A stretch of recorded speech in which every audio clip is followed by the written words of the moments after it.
બનાસકાંઠા જિલ્લામાં વહેલી સવારથી જ મેઘમહેર ડીસા તાલુકામાં 4 ઇંચ વરસાદે તબાહી મચાવી છે। ભારે વરસાદથી અનેક વિસ્તારો સંપર્ક વિહોણા થયા છે। કંસારી ગામે ભારે વરસાદથી અનેક પરિવારો મુશ્કેલીમાં મુકાયા। ખેતરોમાંથી ગામમાં જવાના રસ્તા બંધ થયા છે। ખેતરો અને રસ્તા પર પાણી ભરાતા પરિવારનો મુશ્કેલીનો સામનો છે, કારણ કે આ ખેતરો જે છે તે પાણીથી તરબોળ થયા છે। રસ્તો આખો જે છે તે પાણીમાં ગરકાવ થતા હાલાકી ભોગવવાનો વારો આવ્યો છે। અરે આ કોણ ચાલે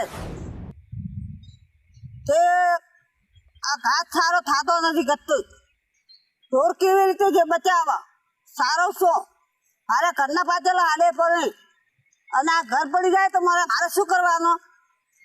રોડ પણ બહુ ઊંચો છે। મારા ખેતરમાં કેળાથી ઊંચું પાણી ચાલે છે।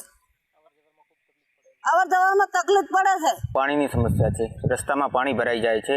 ચાલવામાં, છોકરોને સ્કૂલ લઈ જવામાં, દૂધ ભરાવા, સાંજે ડેરીએ આવવા જવામાં બહુ તકલીફ પડે છે। દર વર્ષે આ રસ્તામાં પાણી ભરાય? દર વર્ષે સાહેબ રસ્તામાં પાણી ભરાય છે। આ રસ્તાનો કોઈ નિકાલ લાવી શકતા નથી સાહેબ। સરકારશ્રીને પણ જાણ કરીએ છીએ, 2-3 વખત કીધું છે, પણ કોઈ આ રસ્તાનો પ્રશ્ન ઉઠાવતો નથી સાહેબ। કેટલું પાણી ચાલે છે ત્યારે?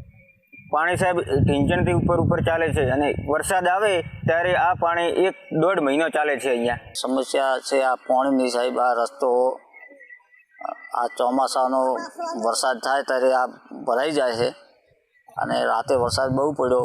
આવો 15 વર્ષથી ચાલુ છે વરસાદ અને અહીંયા ચલાવી શકાય એમ નથી। અહીંયા 30-40 ઘરની વસ્તી રહે છે, એમને આવવા જવામાં મુશ્કેલી પડે છે।